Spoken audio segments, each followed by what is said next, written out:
I'm sorry, you guys. I really just don't know how to start today's video off. I really don't.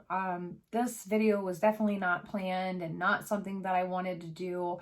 But after really thinking about it, I felt that it was important for me to do because this is something that I have been quietly and silently dealing with and battling with in my skincare and makeup routine for quite some time now. And I didn't know this was a thing. I didn't know it had a name. I didn't know that there was no cure. I didn't know that over, hundreds of thousands of women have this every day and probably don't even know it's a thing either because I never hear anyone talk about it. So I felt it was important for me to sit down and do this video to bring awareness and also document my journey because I want to get rid of this. I want to figure out a way to get rid of this. And, I want to take you guys along with me while I do that. So, hi, my name is Alexandra and I have melasma.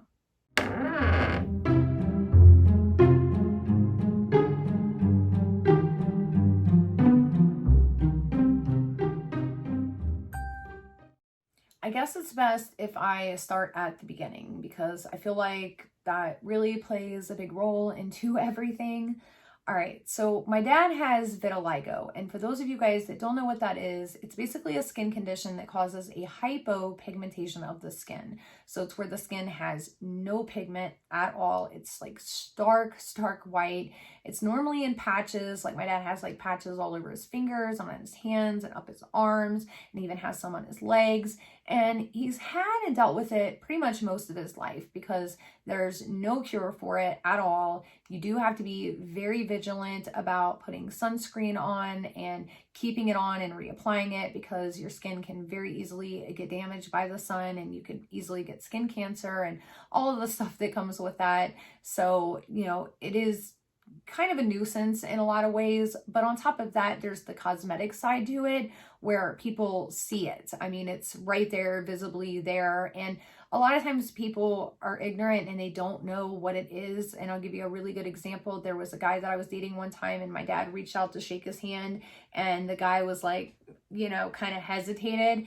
And it made me really defensive towards that guy because I was like, there's nothing wrong with him. He's not, a leper or anything. He just has a skin condition that he can't control. You know what I'm saying? So yeah, that's kind of what I've dealt with most of my life with my dad. And my dad's always told us that it's something that skipped a generation. So like my great granddaddy had it, but my granddad didn't. And then my dad had it. And then none of us were supposed to get it.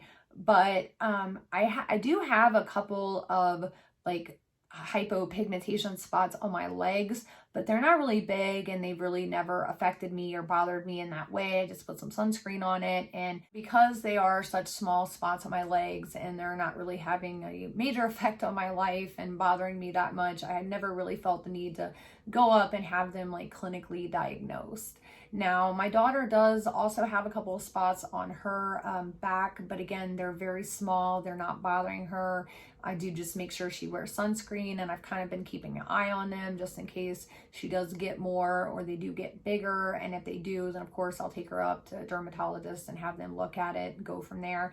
But right now, those spots have just kind of, like I said, been small and non-bothersome.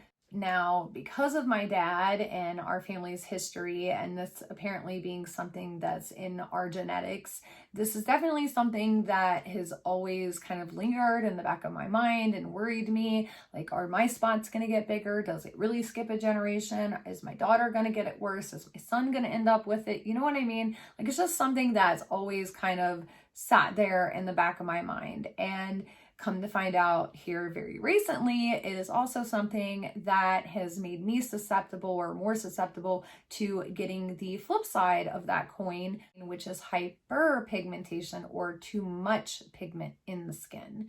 And there are several different reasons and causes for this, but in my case, I was diagnosed recently with melasma.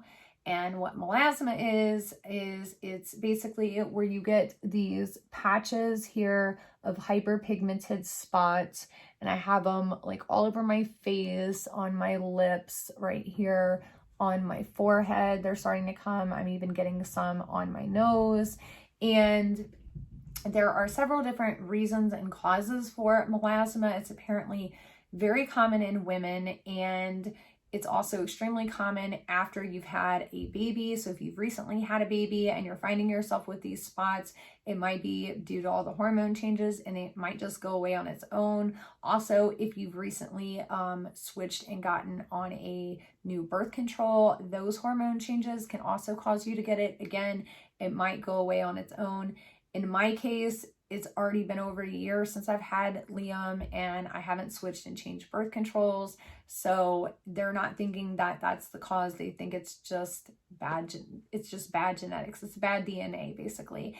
And again, there's no cure for it. It does make it extremely hard to do my makeup a lot of days because the spots are really hard to cover and they do show through quite often. I've had people comment in the comment section and ask if I have dermaplaned my face, like if I need to do my upper lip, if I maybe missed the spot, if I look like I need to shave. I've had people comment about like, you know, my blush and why do you wear up so high and things like that. And it's really because I'm trying to cover those spots. So I do have to adjust how I apply my makeup, how much concealer I use. I know I've had a lot of people comment like, oh my God, you use so much concealer. And the reason being is because I am trying to hide those spots. They are really, really hard to cover. And I am getting ready to start some new skincare products and even a new device because there are different like laser therapies and things like that that you can do to help treat melasma and possibly get rid of it. Again, it can't be cured, but you can like lighten the spots like as much as possible. So that is what I am currently trying to do. I am gonna be trying some new products and basically letting you guys know what works and what doesn't, because again, I feel like it's something that probably a lot of you guys have, or you know, maybe have and don't even know that you have it, didn't even know it was a thing or a name to it. And I feel like again, it's important to like bring some kind of awareness to it because I don't ever hear anybody talk about it. Again, I never even had heard of it until this dermatologist diagnosed me with it through a damn video call, no less, like a Zoom meeting. I got diagnosed through a Zoom meeting, you guys. Like, how sad is that? Everything going on in our world right now has definitely changed the way we are doing things nowadays, without a doubt, for sure. So either way, I just wanted to let you guys know what exactly has been going on, because I know a lot of you guys have been asking me why I haven't been doing try-on videos and why I haven't been doing as many videos just in general. And this is it. I mean, you guys, I've just been absolutely embarrassed and have been trying desperately hard to get rid of these spots. And not only have I not been able to get rid of them, but they've just been kind of getting worse. And now I've got them on my nose and my forehead, and I'm starting to get them on my chin. And it's just been completely defeating, to put it mildly.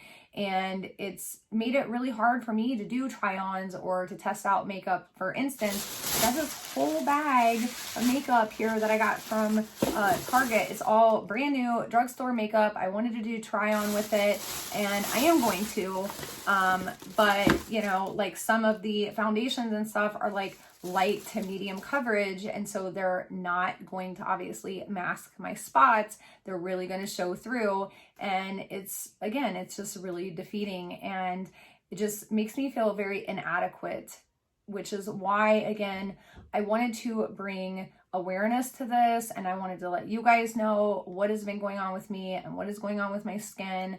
And again, document this journey from beginning to end. Like, okay, now I have a diagnosis. Now I know what it is. Now I can start trying to fight this and deal with it. And if any of you guys out there are struggling with the same issues, give you, you know, somebody to possibly relate to even, or even, you know, maybe if I find something that fixes it or lightens it, you know, to share that with you guys, because I feel like that is what this is all about. That's what these videos have always been about for me, is me sharing my makeup love and my experiences and my love for skincare and clear skin and clean skin and all of that with you guys, and us all enjoying it together. And that's what I want to start doing. And I'm sorry that I have not been doing that as much here lately. I'm sorry that I have been hiding everything from everyone. It's been hard, and this video was extremely hard to sit down and do.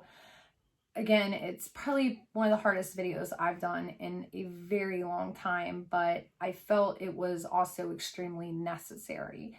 So I really hope you guys enjoyed this, and I didn't make it too long. I know I had to stop a couple of times and take a breath, and then Liam got up, but hopefully this helps one of you guys. I mean, at the very least, like that, if I just could help one person with this video and just say that you are not alone and we are in this together, because we really are, like, in more than a few ways, you know, then I would be so happy. All right. So anyways, you guys, I have a stack of boxes here. I have a stack of new skincare products. I have some crazy new skincare products to share with you guys.